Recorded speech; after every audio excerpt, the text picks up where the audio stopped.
The alien scum were about to learn that one human fighter is worth more than their 800,000 battleship fleet.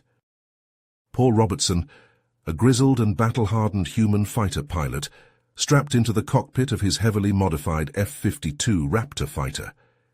He gazed at a hollow photo of his wife and young son, his reason for fighting, before tucking it into his flight suit. The photo crinkled under his armored gloves as he jammed it into his pocket. Fleet Command buzzed over the radio. "Robertson, the Bolians just jumped their entire fleet into the system. 800,000 battleships inbound on Earth. Our orbital defense platforms are scrap metal. Bolian boots are going to hit dirt in 60 mics unless we pull off a miracle." Paul swore. A bitter smile played across his chapped lips as he keyed the mic. "So you're telling me it's an even fight?" "Give 'em hell, Robertson." Static. "Godspeed and good hunting." Alarms blared through the hangar as Paul's ground crew slammed shut access panels and disconnected fuel lines from his fighter. This was it, humanity's last roll of the dice. Paul was the final card to play, the ace up the sleeve of a species damned near out of options. The Bolians had smashed humanity's fleets, glassed her colonies, and blockaded Earth. Starvation or capitulation. That was the choice they offered. But humanity chose option 3. One unstoppable human fighter, with a heart full of rage and a belly full of fire. The Bolians had started this war. Paul Robertson would finish it.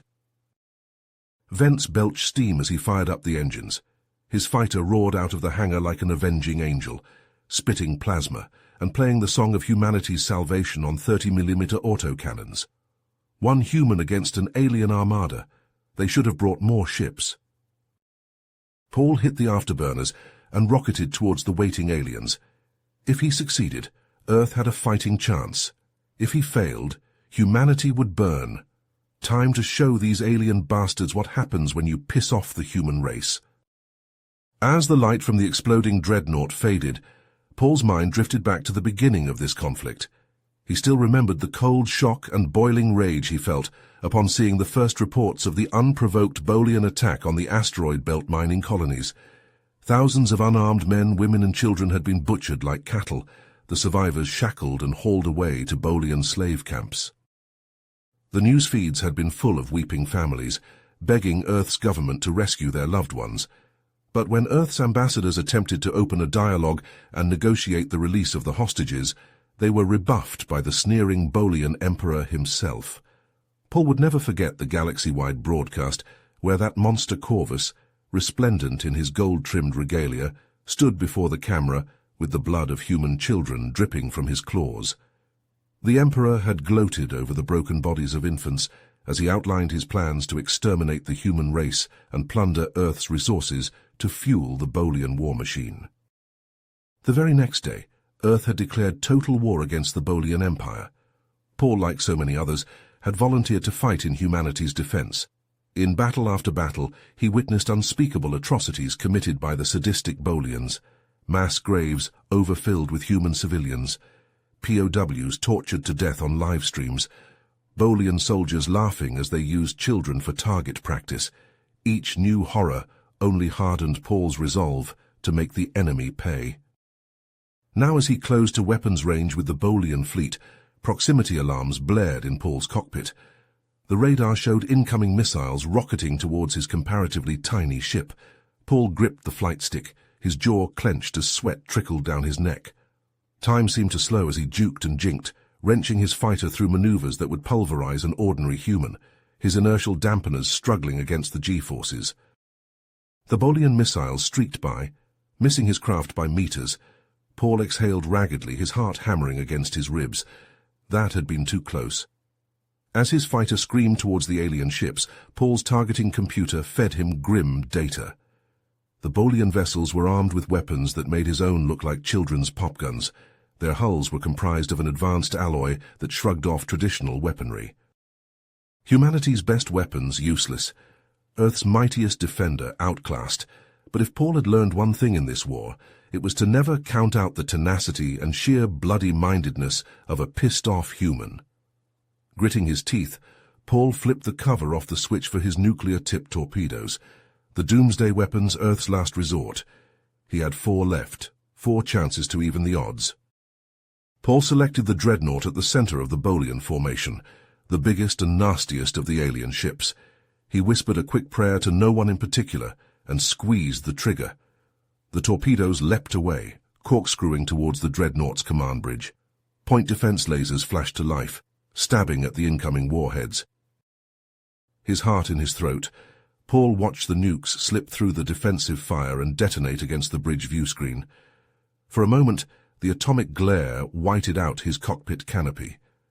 Then, as the radiation faded, Paul saw molten slag where the bridge had been. The Bolian command crew vaporized. Cheering, Paul watched the massive dreadnought list drunkenly and slam into a nearby troop transport, both ships vanishing in a roiling fireball. Paul's blood sang with adrenaline as he watched the Bolian dreadnought's flaming wreckage pinwheel through the void. One down, too many to go. His radar showed the remaining ships closing formation, like wolves circling wounded prey. "Fuck that," Paul muttered. "I'm the one doing the hunting today." His eyes darted across the battlefield, desperately searching for any weakness to exploit. And then he saw it, a flicker in the shields of the nearest carrier, as its hangar bay doors opened to disgorge another wave of fighters. The gears turned in Paul's mind, a desperate plan taking shape. Without hesitation, Paul slammed his throttle to the stops, afterburners flaring white-hot as his ship leapt forward. The Bolians saw him coming, plasma cannons swiveling to track his approach. Space lit up with lancing beams of superheated gas, searing past his cockpit close enough to scorch the paint. Gritting his teeth, Paul juked and rolled, pouring every ounce of his skill into staying one step ahead of the deadly light show. His muscles screamed with the strain of high-G maneuvering, vision tunneling as the blood drained from his head. At the last possible second, Paul cut his main engines and fired his maneuvering thrusters, slewing the fighter into a barely controlled sideslip. The Bolian carrier loomed before him, its cavernous hangar bay yawning open like the mouth of a hungry beast. Plasma fire slashed through the space he'd occupied a heartbeat before. Paul ignored it, all his attention focused on the rapidly closing bay doors. He held his course, nerves singing with tension. Closer. Closer. There, Paul punched his engines, the sudden acceleration slamming him back into his seat as his ship leapt forward, screaming through the gap in the carrier's shields with meters to spare. The interior of the hangar was a hive of activity, scores of Bolian fighters prepping for launch. Paul didn't give them a chance to react. His thumb jabbed the trigger, the rotary cannons under his ship's nose roaring to life. Armor-piercing rounds ripped into the densely packed enemy craft, shredding hulls and detonating fuel tanks. The Bolian ships vanished in a storm of fire and shrapnel, the carnage spreading as ruptured ordnance lockers added their payload to the conflagration. Paul wrenched his ship into a bootlegger reverse, engines howling with the strain of the high-speed 180. The carrier shuddered around him, secondary explosions marching through its hull as the hangar disintegrated into an inferno. Amidst the flames and debris, Paul's ship rocketed back out into space, the shockwave of the dying carrier hot on its heels. The force of the blast slammed into Paul's fighter like the fist of an angry god, sending it tumbling end over end. Alarms screamed in the cockpit as Paul fought with the controls, the universe pinwheeling crazily beyond the canopy. Jaw clenched with strain, he wrestled the ship back under control, straightening out just in time to avoid being speared by a jagged shard of the carrier's hull. Silence fell over the cockpit, broken only by the ragged sound of Paul's breathing and the staccato beeping of warning indicators. He scanned his instruments, damage reports scrolling across the flickering screens. The close proximity nuclear detonations had flooded his ship with ionizing radiation, burning out the delicate circuitry of his advanced avionics.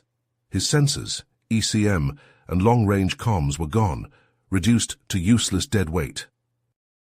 All he had left were basic flight instruments, manual controls and kinetic weapons, 20th century tech in a 26th century war zone. Paul almost laughed. A savage, fatalistic grin split his face. So be it. He'd make do. His eyes rose to the forward viewport. The Bolian fleet filled his vision, their ships reorienting to face him, weapons bristling from every surface. Two of their mightiest vessels reduced to clouds of cooling plasma by the hand of a single human. Paul could feel their rage, their humiliation, their seething need for vengeance. The Bolian fleet accelerated towards him as one, the light of 1,000 plasma cannons painting the void, the color of blood and flame. They meant to erase him from existence. Paul's grin widened. His hand tightened on the throttle, his eyes alight with defiance and reckless fury. "Come on then, you bastards," he growled into the silence of his cockpit. "Let's dance." As the Bolian fleet converged on his position, Paul's hands flew over his controls, frantically trying to coax more power from his crippled fighter. His advanced sensors and targeting systems were nothing more than dead weight now, the delicate circuitry fried by the intense radiation of the carrier's destruction. Paul's mind raced, desperately searching for a solution. And then it hit him. The experimental dark energy drive, a technology so cutting-edge it had never been tested in actual combat. In theory, it could allow his ship to phase out of normal space-time, rendering him invisible and intangible to enemy sensors and weapons. But it was a gamble. There was no guarantee the drive would work, and even if it did, Paul had no idea what effects it might have on his ship or his own body. He glanced at the rapidly approaching wall of Bolian plasma fire, then back at the drive controls. No choice. It was this, or certain death. Gritting his teeth, Paul engaged the dark energy drive. For a terrifying instant, nothing happened. Paul's heart seized in his chest, certain he'd just consigned himself to oblivion. But then his ship shimmered, the edges of his vision blurring and distorting. In the blink of an eye, the Bolian ships vanished from his view screen, replaced by an eerie twilight realm of swirling energy patterns. Paul let out a shaky breath. He'd done it. The drive had worked, shifting him into a parallel dimension where the laws of normal physics held no sway. The Bolian sensors couldn't detect him here, their weapons passing harmlessly through the space where his ship had been a moment before. But even as relief washed over him, Paul noticed something strange. Glowing tendrils of energy crisscrossed the void, emanating from the positions of the Bolian ships and connecting in a vast, pulsing web. It was like looking at the circulatory system of some colossal beast. Realization dawned on Paul. This was the power network of the Bolian fleet, each ship's core linked to the others in a complex energy matrix. And with a sudden flash of inspiration, Paul knew that if he could disrupt this network, it might cripple the entire armada. Gunning his engines, Paul aimed his ship at the nearest intersection of glowing energy beams. As he crossed the junction, he squeezed the trigger, his guns barking in the eerie silence of the parallel dimension. The effect was instantaneous and devastating. Like a row of dominoes, Bolian ships began to flicker and go dark, their power cores disrupted by the sudden feedback surging through the energy web. Dozens, then hundreds of ships dropped out of formation, drifting helplessly as their systems went offline. In his command ship, Emperor Corvus bellowed in rage and disbelief as he watched a quarter of his mighty fleet disabled in a matter of moments. Slamming his fist on the arm of his throne, he diverted all available power to the ship's sensors, pushing them beyond their safety limits in a desperate attempt to find the source of this attack. For a split second, the overloaded sensors pierced the veil of the parallel dimension, and Corvus caught a glimpse of Paul's fighter darting through the energy web. The Emperor's eyes widened in shock and recognition. But before he could react, the immense feedback from the strained sensors surged back into the command ship's power core. In a blinding flash, the core detonated, the Emperor's ship vanishing in a sun-bright explosion. As the command ship's destruction illuminated the battlefield, a fresh wave of ships dropped into real space on the edge of the combat zone. But these were not Bolian reinforcements. They were the Earth fleet, the ships that had been forced to stay out of range of the superior Bolian weapons. But with a huge portion of the enemy armada now crippled and vulnerable, the Earth ships seized their chance. Plasma cannons charged to full power, they raced into the fray, closing to point-blank range with the reeling Bolians. As the Earth fleet surged forward, their weapons blazing, Paul spun his fighter through the maelstrom of fire and debris. The Bolian ships were in chaos, their formation shattered by the loss of so many of their number. But at the heart of their fleet, the massive flagship still loomed, its planet-killing weapons swiveling to target Earth ships. Paul knew that if he could take out that dreadnought, the Bolians would be finished. It was their last bastion of hope, their final chance to turn the tide of battle. He gunned his engines, weaving through the crossfire as he raced towards his target. Plasma blasts sizzled past his cockpit, so close he could feel their heat through his flight suit. Chunks of metal, the remnants of destroyed ships, pinwheeled through the void, threatening to smash his fighter to pieces. Paul jinked and rolled, his hands flying over the controls as he pushed his battered ship to its limits. But his luck couldn't hold forever. A jagged shard of hull plating, ripped free from some nameless wreck, sliced through his cockpit like a spear. Pain exploded through Paul's leg as the metal punched through his thigh, impaling him to his seat. He screamed, his vision whiting out for a critical second. When it cleared, he saw his blood floating in crimson globules around him, glittering in the harsh light of his instrument panels. Warnings blared from every system, insistent and strident. His engines were redlining, his weapons nearly depleted, his hull integrity critical, but none of that mattered now. Because as Paul looked up, he saw the flagship's main cannon, a weapon capable of cracking a planet in half, powering up to fire. In that instant, Paul knew what he had to do. He knew that he wouldn't be going home, that he'd never again hold his wife or watch his son grow up. But if his sacrifice could save them, save Earth, then it would be worth it. His jaw set, Paul wrenched his ruined fighter into a collision course with the dreadnought's main gun. As he rocketed towards the pulsing muzzle of the cannon, his wingmate's desperate pleas crackled over the radio, begging him to eject. Paul just smiled sadly, his hand hovering over the afterburner controls. "Give 'em hell for me," he whispered. Then he flipped off his comms and kicked in the afterburners. His fighter leapt forward as if shot from a railgun, hurtling towards the flagship on a terminal trajectory. The dreadnought filled his view screen, looming larger with each passing heartbeat. Paul closed his eyes, picturing his family one last time. His wife's smile, his son's laughter. They were his world, his everything, and he would gladly give his life to ensure their future. He felt a strange sense of peace as his fighter screamed into the barrel of the cannon, and then, in a blinding flash of light and heat, Paul Robertson and his ship vanished, consumed in the cataclysmic detonation of the flagship's main gun.